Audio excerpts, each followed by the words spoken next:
Honeymoon కి వెళ్ళి అప్పుడే వచ్చేసారు? ఏ మేము రావటం నీకు ఇష్టం లేదా?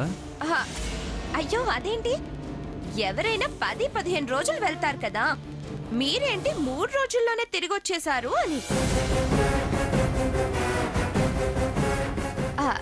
ధరణి,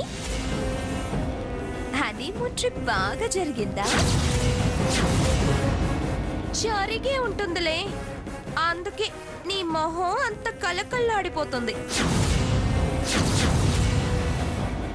ఆనందం కొట్టొచ్చినట్టు కనిపిస్తుంది.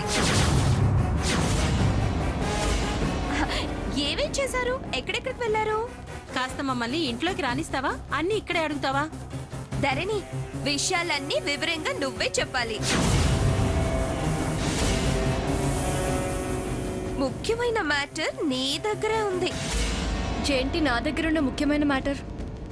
హనీమూన్ కి వెళ్ళింది మీరే కదా, అయితే విషయం అంతా మీదే కదా. పెళ్లి కావాల్సిందానివి, మరీ అంత వివరంగా అడగడం బాగోదు, నేను చెప్పడము బాగోదు. బాగా చెప్పావు. అయినా అడగటం ఆనందపడ్డవేంటి? ఆ ప్రేమ్ని పెళ్లి చేసుకొని హనీమూన్ కి వెళ్తే అన్నీ నీకే తెలుస్తాయి కదా. అనుభవం, ఆనందం దక్కుతుంది. ఈ శ్రవణానందాలెందుకు? వదినా, ఏదో సరదాగా అడిగితే ఏదేదో మాట్లాడతావేంటి? నేను సరదాగానే అన్నా, అంత సీరియస్ అవుతావే? మొదలైందా? ఈ 4 రోజులు ఏ రణరంగం లేకుండా హాయిగా ఉంది. ఇలా ఇంట్లో అడుగు పెట్టామో లేదు, వార్ స్టార్ట్ చేశారు. నేనేం వార్ స్టార్ట్ చేయలేదు, జస్ట్ వాకప్ చేస్తున్నాను. వదినే మొదలు పెట్టింది. ఎవరో ఒకరు మొదలు పెట్టారులే, ఆపండి. పిన్ని,